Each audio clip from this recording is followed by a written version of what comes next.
Tweet का मतलब क्या था कल? इसका मतलब साफ है कि वो गिर रहे हैं, और हम लोग इस पर पहले भी चर्चा कर रहे हैं कि वहां पर अदालत के लेवल पर, राजनीतिक स्तर पर और मीडिया के लेवल, अदालत ने भी गिरा दिया उनका, अदालत ने भी उसको गिरा दिया है टैरिफ को, तो वो उससे लगातार गिरते जा रहे हैं। और इसलिए शायद उनको ये कहना पड़ा कि भाई आप मेरी बात नहीं समझ रहे। असली बात ये है कि मैं जो है क्यों कर रहा हूँ ये सब, अमेरिका के इंटरेस्ट के लिए कर रहा हूँ, ये सारी बात है।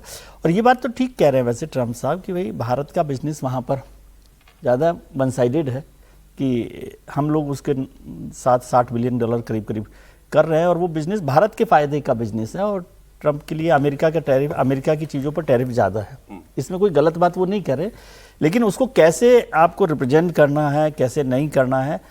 अब यदि इतनी बात होती तो भारत को ज़्यादा चिंता होती ना, वैसे इसको वैसे से भी देखना चाहिए कि यदि सारा मुनाफा भारत कमा रहा है अमेरिका के साथ, तो फिर तो भारत अमेरिका के साथ रिश्तों पे ज्यादा गंभीरता से लेता है। लेकिन हाँ, लेकिन ये बिल्कुल ऐसे सीधी सी बात नहीं है, उन सब बातों को देखना चाहिए। लेकिन इसमें साफ बात यह है, इस बयान में जो उन्होंने एक्सपेक्ट किया है कि ट्रंप खुद गिर गए अपने इलाके में, अपने मोहल्ले में, अपने देश में। मैं समझा नहीं पा रहा। जी। अच्छा है कि ट्रंप ने वीडियो बयान नहीं जारी किया, नहीं तो हम लोग उनको रोते हुए देखते। मान जाओ मेरी बात, मान जाओ, मैं ये कह रहा था, जब ये ट्रंप कह रहे हैं और हम लोग ये कह रहे हैं कि हम ज्यादा उनको सामान बेचते हैं, किसका सामान बेच रहे हैं भाई? एप्पल किसकी कंपनी है? माइक्रोसॉफ्ट किसकी कंपनी है? गूगल पूरे देश में घुस गया है, किसकी कंपनी है? एक्स किसकी कंपनी है? दुनिया भर में जितनी जो कंपनियां हैं वो कौन सी काम कर रही? चीन जब तक उन कंपनियों को बढ़ा रहा था तब तक आपको अच्छा लग रहा था। चीन उन कंपनियों के आधार पर अपना नया काम खड़ा कर दिया तो आपको बुरा लगने लगा। यह तो नहीं हो सकता ना। दुनिया आपकी ठेकेदारी नहीं है, जागीरदार नहीं है ना आप, कि आपने तय किया कि ठीक है हमारी कंपनी बड़ी होती रहे और हम सब कुछ तय करते रहे। ट्रंप दरअसल उस जगह खड़े हो गए जहां वो बिजनेसमैन होते हुए भी इस बिजनेस को नहीं समझ पाए। पर्सनल बिजनेस उनको आता है कि भाई हम ज्यादा बेचेंगे तभी बड़े आदमी बनेंगे, लेकिन एक कंट्रीज के बीच का बिजनेस है जहां आपकी कंपनी दूसरे देश में जाकर बड़ी होती है। अब अगर एप्पल बड़ी होगी, उसका मुनाफा एक फोन पर इतना ज्यादा है, तो किसको लाभ हो रहा है? अमेरिका को लाभ हो रहा है। एससीओ समिट के बाद उसी दिन ये ट्वीट आना, ये क्या बता रहा है? देखिए, ये बड़ा दबाव है ना। अगर रशिया चाइना एक साथ भारत के साथ खड़े हैं तो कई मोर्चों पर अमेरिका का वीटो वाला जो पावर होता है वो लगभग खत्म हो जाएगा। सबसे बड़ी जो बात है, ठीक है, ये दुनिया के किसी हिस्से में किसी को भी जाकर बात समझाएंगे तो दो लोग मुस्कुराते हुए खड़े होंगे और नरेंद्र मोदी वहां दूसरी तरफ से दिखेंगे, अच्छा भाई एक आदमी है जो डेमोक्रेटिक व्यक्ति है, वो इन दोनों के साथ खड़ा हुआ।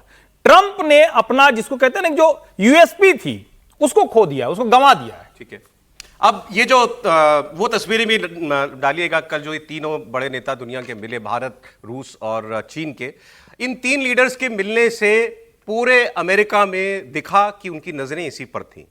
सारा मीडिया अमेरिका का वो इस एससीओ समिट की बात कर रहा था, फ्रंट पेज पर कवरेज मिली हुई थी और उसमें नरेंद्र मोदी, पुतिन और शी जिनपिंग का नाम था। अब मैं आपको कुछ उदाहरण देता हूं। न्यूयॉर्क टाइम्स ने लिखा कि एससीओ समिट इशारों इशारों में ट्रंप को मोदी का संदेश है। वॉशिंगटन पोस्ट ने लिखा कि इस समिट के जरिए शी जिनपिंग ने कूटनीतिक सूझबूझ दिखाई और यह अमेरिका के खिलाफ चीन की बड़ी कूटनीतिक मोर्चाबंदी है। इकोनॉमिस्ट ने लिखा कि भारत की शक्ति को ट्रंप भांप नहीं पाए। यह अमेरिकी अखबारों की कवरेज है सर, तो यही वजह है दबाव की भी? निश्चित रूप से भाई, दबाव इंटरनल भी होते हैं, एक्सटर्नल भी होते हैं। तो जब आपका मीडिया ये कह रहा है तो ट्रंप साहब को भी लगा कि उनकी तपस्या में कोई कमी रह गई है।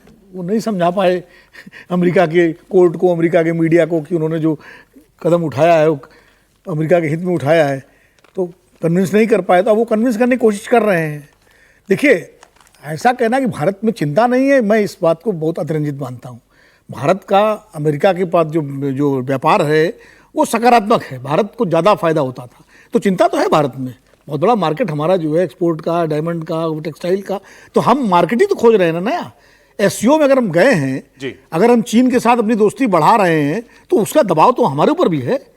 ये हम कैसे जिस चीन को लेकर के हम बिल्कुल तने हुए थे कि हम बात नहीं करेंगे, जो शी जिनपिंग G20 में नहीं आए और हमने उनका न्योता स्वीकारा, हम एससीओ में गए, तो कहीं ना कहीं हमारे ऊपर भी दबाव है।